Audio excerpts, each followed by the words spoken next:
and we're holding this event as a visible witness for our campaigning for peace and the elimination of nuclear weapons and the arms trade. Thursday, the 21st of September, last Thursday, was the International Day of Peace, and 26th of September is the International Day for the total elimination of nuclear weapons.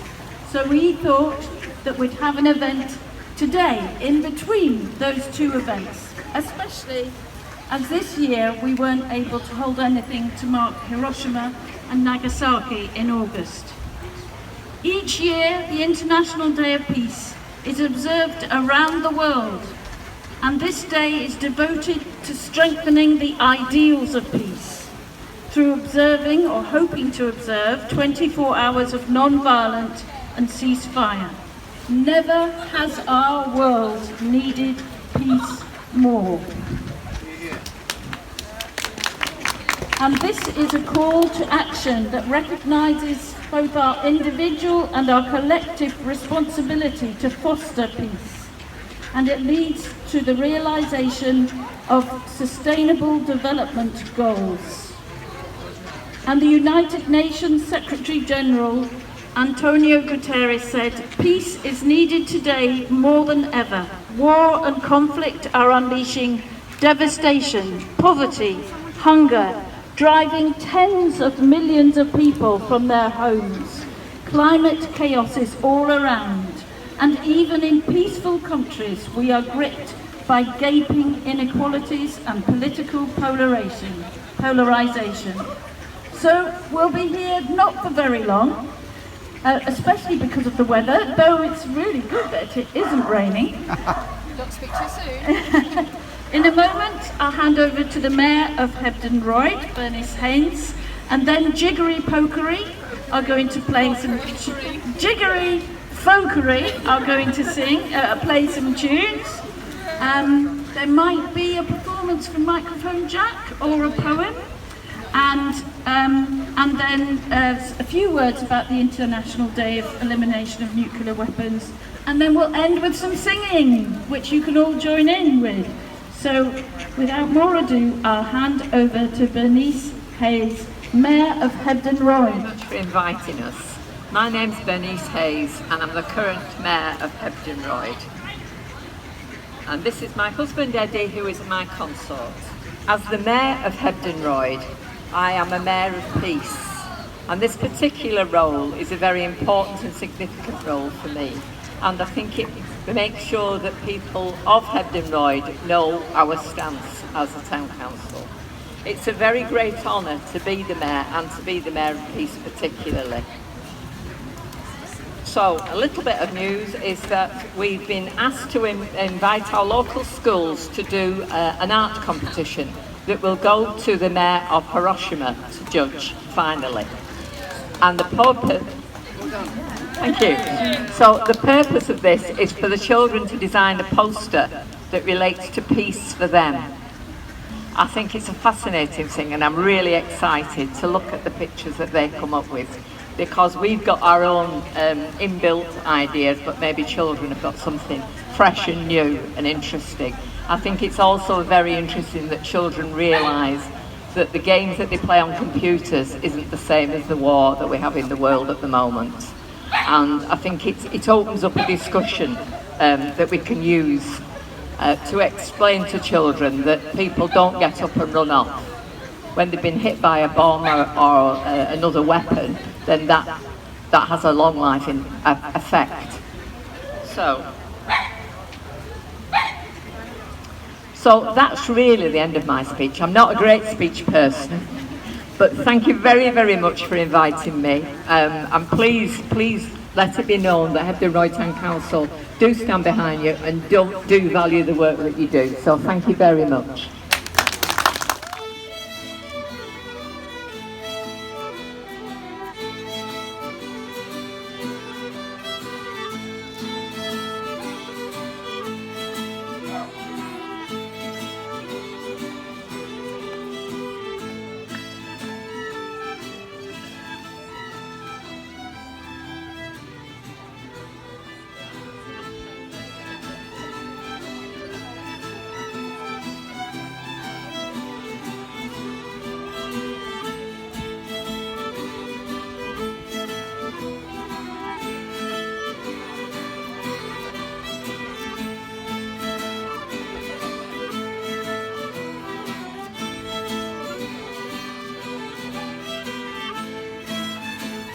moved the hands of the doomsday clock forward this year.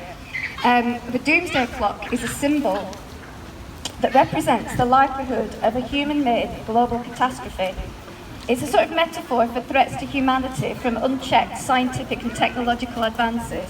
So the clock now stands at 90 seconds to midnight, which is the closest to global catastrophe that it has ever been since it started in 1947, which tells you something about the threats to peace that we face in today's world and the reason that we're here to mark the International Day for Total Elimination of Nuclear Weapons and the International Day for Peace.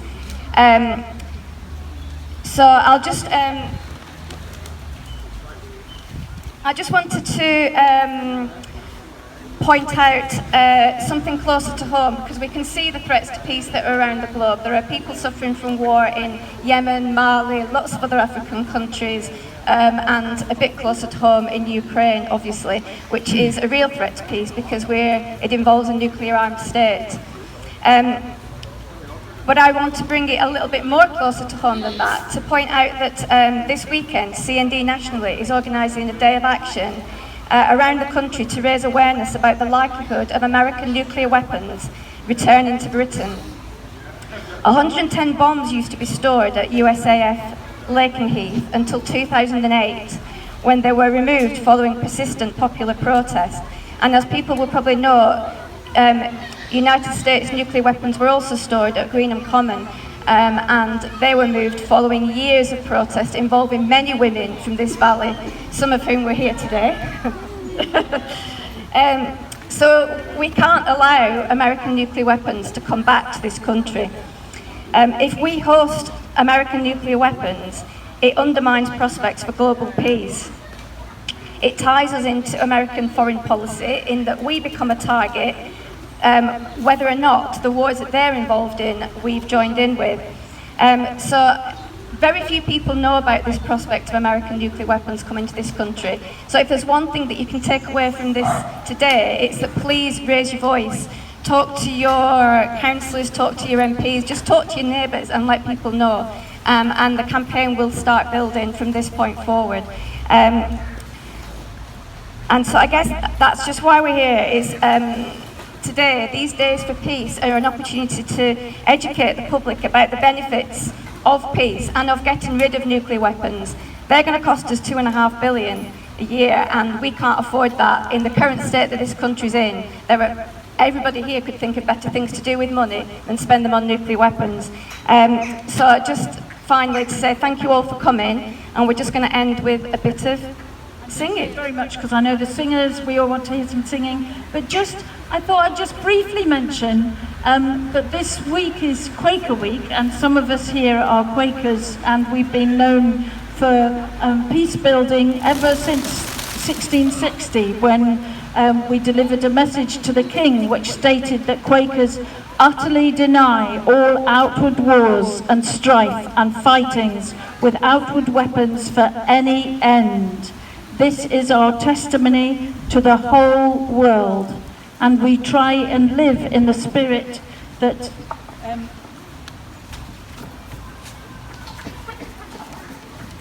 takes away the occasion for all war.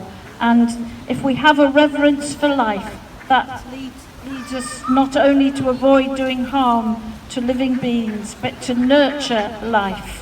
We nurture the seeds of peace, responding to hatred, violence and bitterness with acts of love, kindness and forgiveness. And so we just briefly wanted to mention that, and if there are some badges here, and we can say a little bit more about Quakers if any of you are interested. We are simple, radical and spiritual.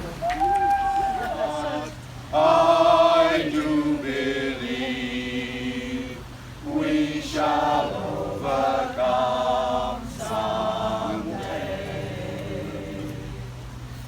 We'll walk hand in hand. We'll walk hand in hand. We'll walk hand in hand someday.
will be